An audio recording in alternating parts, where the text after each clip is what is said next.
You know what? If I yawn right now, there's a very high chance you'll yawn too. Not because you're tired and not because you need sleep, but because your brain just got hacked. Now try this. Don't yawn for the next 10 seconds. Seriously, try. That's harder than it sounds, right? So what's really happening here, and why do we yawn? And more importantly, why is it contagious? So here's the real question. Why? You know what? Let's break it down. Here. Right now. For a long time, people believed yawning was simple. You're tired, so you yawn, or you're bored, so you yawn. Some even believed your body needed more oxygen. It sounds logical, but it's wrong. Scientists tested this by giving people extra oxygen, and surprisingly, people still yawned just as much.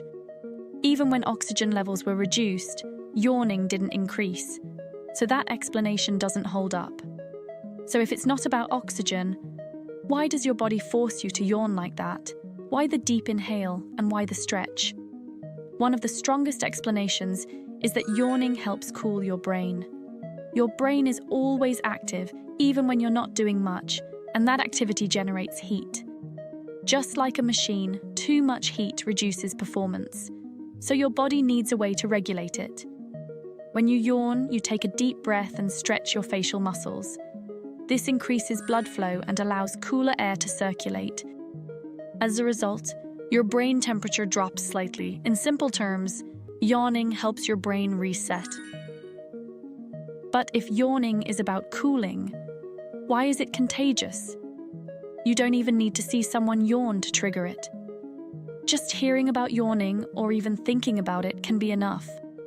That's probably happening to you right now. Either you've already yawned, or you're trying very hard not to. Scientists believe this is linked to empathy, your ability to understand and share someone else's feelings. When you see someone yawn, your brain mirrors that action almost instantly. This happens because of special cells called mirror neurons. These neurons activate when you perform an action, and also when you observe it. So your brain doesn't just see a yawn, it experiences it. Not everyone responds the same way. Young children, especially under 4 years old, rarely catch yawns because their empathy system is still developing. Some studies suggest that more empathetic people are more likely to yawn. On the other hand, some individuals may not respond at all. So contagious yawning might actually be a sign of social connection. So if you didn't yawn yet, your brain might just be resisting it. Now think about why you yawn when you're bored. Boredom reduces mental stimulation and lowers alertness. Your brain activity slows down in these moments, so yawning may act as a way to increase alertness again. It's not shutting down. It's trying to stay on. Yawning isn't limited to humans, dogs, cats. Even birds show similar behavior. In some cases, yawning can even spread between humans and animals. If your dog yawns after you, it might be a sign of bonding. So yawning may also play a role in social communication. So yawning is not just about being tired. It's not caused by low oxygen, and it's definitely not random. It helps regulate your brain, maintain alertness, and sometimes even connect with others. And that challenge at the beginning, trying not to yawn, your brain never really had a chance.